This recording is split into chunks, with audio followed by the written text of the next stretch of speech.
Vëllezër dhe motra, kur japim zeqat apo sadaka, duhet të kemi parasysh edhe nderin e të varfrit. Duhet të kemi parasysh edhe dignitetin e tij. Tregon një imam, thot, një ditë pash një grua që po mlidhte letra në koshat e plehrave.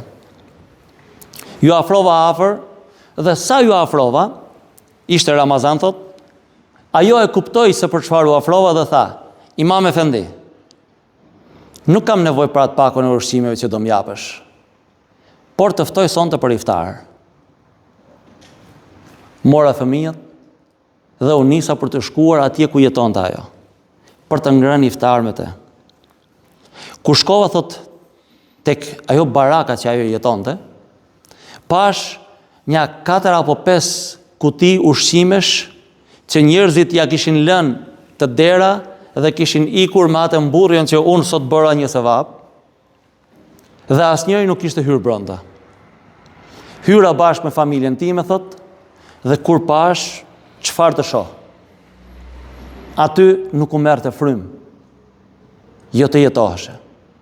Aty jo të haje bukë, po aty edhe ujë nuk pije dot. Fëmijët e mi nuk hëngrën, thot, as edhe një lugë nga ushqimi që ajo kishte përgatitur. Dhe po mbënin me sy: papi, kur të dalim? Nuk qëndruam dot as 10 minuta brenda. Dola, por nuk i thash dot as mirupafshim. Vëllezër dhe motra, shumë njerëz kanë nevojë për frymën tonë.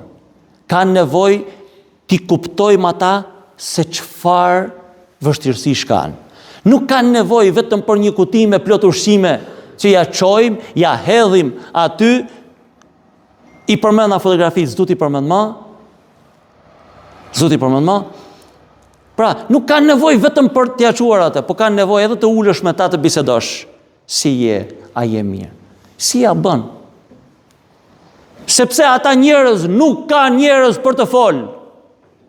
Ata njerëz e shohin veten e tyre si një kosh që të tjerët e vinë kur kanë probleme shpirtërore për veten e tyre, vinë dhe ato problemet me atë kutinë e ushqime apo me qeset e ushqimeve i hedhin te ky koshi këtu dhe ikin.